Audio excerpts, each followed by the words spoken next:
Chittagong marine academy দক্ষ Mariners তৈরির পাশাপাশি রাজস্ব আদায়ের কারখানা বলে মন্তব্য করেছেন নৌপরিবহন মন্ত্রণালয়ের উপদেষ্টা অবসরপ্রাপ্ত brigadier general doctor M Sakhawat Hossain.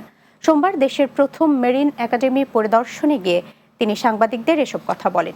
তিনি নৌপরিবহন মন্ত্রণালয়ের উপদেষ্টা আরও বলেন, এখানকার মেরিন ক্যাডেটরা আইএমও নির্দেশনা অনুযায়ী দেশি বিদেশি জাহাজে সুনামের সঙ্গে দায়িত্ব পালন করছেন।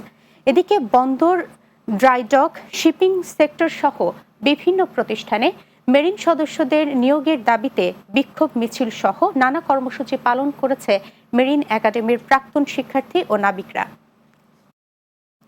হত্যা করে লাশ গুম করার ভয় দেখিয়ে জায়গা রেজিস্ট্রি করার অভিযোগে চট্টগ্রাম সিটি কর্পোরেশনের সাবেক মেয়র রেজাউল করিম চৌধুরী ও তার মেয়ে ভাই সহ ৬ জনের বিরুদ্ধে মামলা হয়েছে। চট্টগ্রাম মেট্রোপলিটন ম্যাজিস্ট্রেট জুয়েল দেবের আদালতে মামলা দায়ের করেন কেন্দ্রীয় কৃষক দলের সহ সাংগঠনিক সম্পাদক এম সাইফুদ্দিন সৈয়দ। মামলার অন্য আসামিরা হলেন চট্টগ্রাম সিটি কর্পোরেশনের সাবেক মেয়র রেজাউল করিম চৌধুরীর মেয়ে সাবিহা তানিম, সাবেক মেয়রের ভাই নুরুল করিম চৌধুরী, মাহমুদুর রহমান চৌধুরী, টিপু রহমান ও নজরুল ইসলাম অপু। নোয়াখালী, ফেনী সহ ১১ জেলায় বন্যায় ক্ষতিগ্রস্তের মাঝে ১২০ পরিবারকে আর্থিক সহায়তা প্রদান করা হয়েছে। আমরা ওমান প্রবাসী শফিউল্লাহ রাজু, মোহাম্মদ আলী, মুজাফফর হাসান ও বন্ধুদের সহযোগিতায় বন্যা দুর্গতদের আর্থিক সহায়তা দেওয়া হয়।